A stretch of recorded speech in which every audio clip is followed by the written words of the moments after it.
नमस्कार, मैं हूं वरुण। आज है बुधवार, बज चुके हैं रात के 10 और हाजिर हूं मैं आपका पसंदीदा कार्यक्रम मनी टाइम लेकर। यहां हम बताएंगे आपको वो सभी खबरें जो डालती हैं आपकी जेब पर, आपकी ज़िंदगी पर सीधा असर। आपके बैंक अकाउंट से पैसा उड़ाने के लिए नए तरीके अपना रहे हैं धोखेबाज। आइए जानते हैं बैंकों ने सतर्क करते हुए क्या कहा है। बैंकों की ऑनलाइन सेवाओं का इस्तेमाल बढ़ने के साथ फ्रॉड के मामलों में भी इजाफा हुआ है। आईसीआईसीआई बैंक ने ठगों की तरफ से अपनाए जा रहे एक नए तरीके के बारे में ग्राहकों को सावधान किया है। बैंक ने इस बारे में ग्राहकों को मेल भेजा है और इसमें कहा गया है कि फ्रॉड के लिए धोखेबाज व्हाट्सएप और फेसबुक का इस्तेमाल कर रहे हैं। फ्रॉड करने वाले ग्राहक के फेसबुक और व्हाट्सएप अकाउंट में सेंध लगाते हैं, फिर ग्राहक के कॉन्टैक्ट लिस्ट में शामिल किसी व्यक्ति की तरफ से पैसे की मांग करते हैं। बैंक ने ग्राहकों को फेसबुक और व्हाट्सएप पर आने वाले पैसे के रिक्वेस्ट को लेकर खासतौर पर सावधानी बरतने को कहा है। बैंक ऑफ बड़ौदा के ग्राहकों के लिए बदल जाएंगे चेक क्लियरेंस के नियम। क्या है नए नियम, चलिए जान लेते हैं।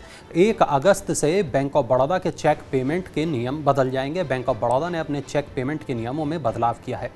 1 अगस्त से 5 लाख या उससे ज़्यादा अमाउंट वाले चेक के पेमेंट के लिए पॉजिटिव पे सिस्टम अनिवार्य हो जाएगा।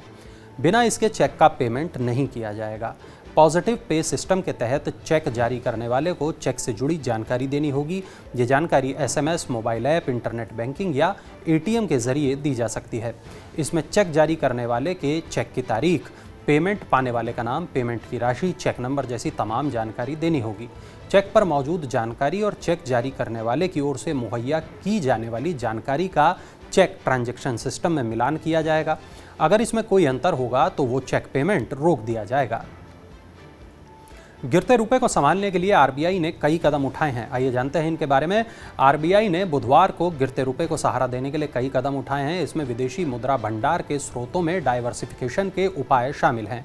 केंद्रीय बैंक ने बैंकों के लिए कैश रिजर्व रेशियो और वैधानिक तरलता अनुपात बनाए रखने के लिए नेट डिमांड और टाइम लाइजिबिलिटी से incremental foreign policy non resident या एफसीएनआर को बाहर कर दिया है।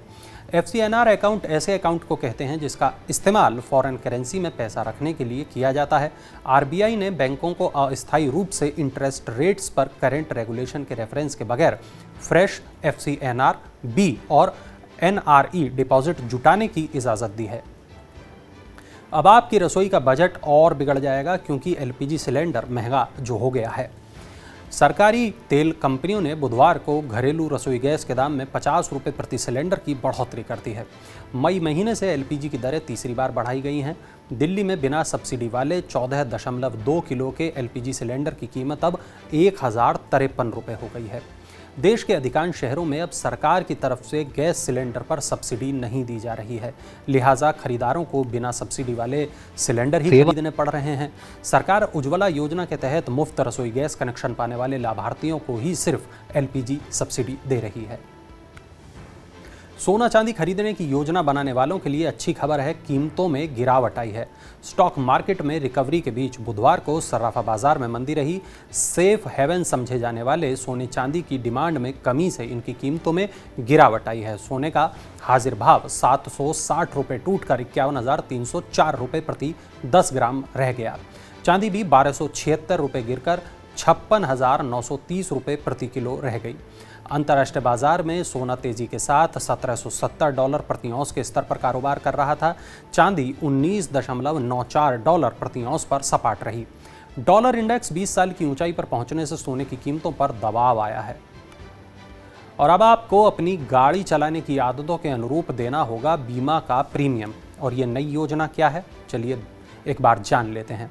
IRDAI ने जनरल बीमा कंपनियों को मोटर बीमा पॉलिसियों में पे एज यू ड्राइव, पे हाउ यू ड्राइव और अन्य एड ऑन पेश करने की अनुमति दे दी है। मोटर ऑन डैमेज कवर के लिए टेक्नोलॉजी इनेबल्ड कॉन्सेप्ट को वार्षिक आधार पर बेचा जा सकता है। IRDAI के इस कदम से देश में मोटर ऑन डैमेज कवर की ज़रूरत को पूरा किया जा सकेगा और इससे वाहन बीमा की बिक्री बढ़ाने में भी मदद मिलेगी। प्रीमियम का निर्धारण व्यक्ति के अनुरूप तय किया जाएगा। पे एज यू ड्राइव या pay how you drive add on का विकल्प चुनने से उन ग्राहकों को लाभ होगा जो वाहन का कम उपयोग करते हैं, अपने वाहनों की अच्छी तरह देखभाल करते हैं। यातायात नियमों का पालन करते हैं और अच्छा ड्राइविंग व्यवहार अपनाते हैं। ये कदम सभी के लिए मानक प्रीमियम प्रथा को खत्म कर देगा और ग्राहकों को उनके उपयोग, खपत और अन्य आवश्यकताओं के अनुसार प्रीमियम का लाभ उठाने की सुविधा देगा।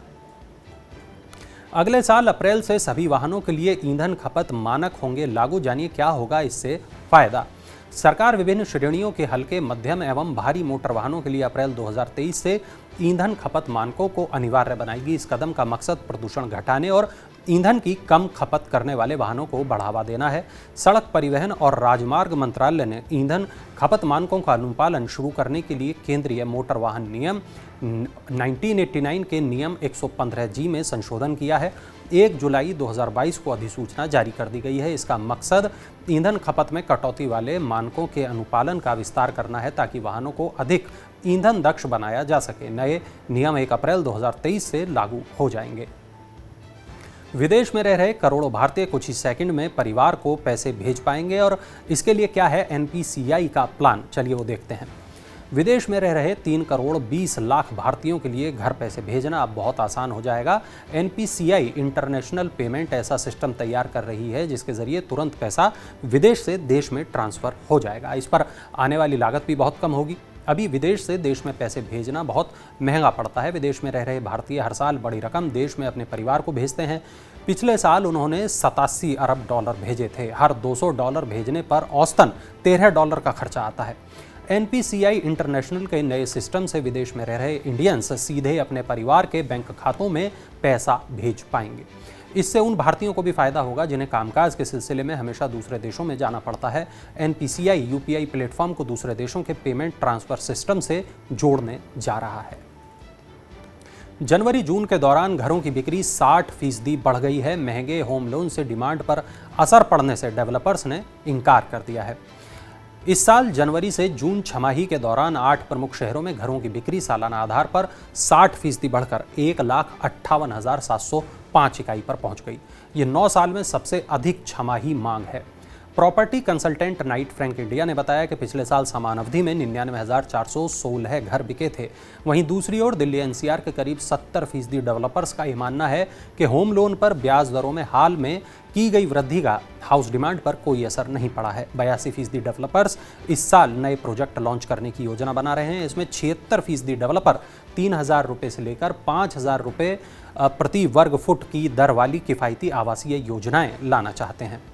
क्रिप्टो करेंसी में भारी बिकवाली से एक और कंपनी कंगाल हो गई है। क्रिप्टो लेंडर वोयाजर डिजिटल ने बुधवार को दिवालिया होने के लिए आवेदन जमा किया है। एक हफ्ता पहले ही कंपनी ने अपनी साइट पर क्रिप्टो करेंसी निकालने, जमा या ट्रेडिंग करने पर रोक लगाई थी। कंपनी ने एक हफ्ते बाद बैंकरप्सी के लिए आवेदन जमा करते हुए बताया कि अब वो अन्य रणनीतिक विकल्पों की तलाश करेगी जिसके लिए समय चाहिए।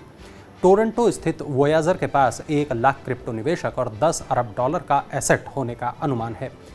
पिछले हफ्ते crypto hedge fund 3 arrows capital ने भी बैंकरप्सी फाइल की थी। चलिए अब नजर डालते हैं IPO अपडेट्स पर। भारतीय स्टार्टअप ऑफ बिजनेस पूंजी बाजार से $2 अरब जुटाने के लिए IPO पर विचार कर रही है। फिनटेक कंपनी पेटीएम के बाद ये देश का सबसे बड़ा टेक IPO होगा। ये स्टार्टअप भारतीय उद्यमों को थोक में कच्चा माल खरीदने में मदद करता है। कंपनी अगले 6 से 12 महीनों के बीच शेयर बाजार में लिस्ट हो सकती है। तो ये थी आज की तमाम बड़ी खबरें, ज़रूरी खबरें, महत्वपूर्ण खबरें, वो खबरें जो डालती हैं आपकी हमारी ज़िंदगी पर असर, जेब पर असर। ऐसी ही तमाम बड़ी खबरों के लिए आप जुड़े रहें मनी 9 के साथ, देखते रहें मनी टाइम को और चलते चलते देखिए हमारा ये खास इन्फोग्राफिक।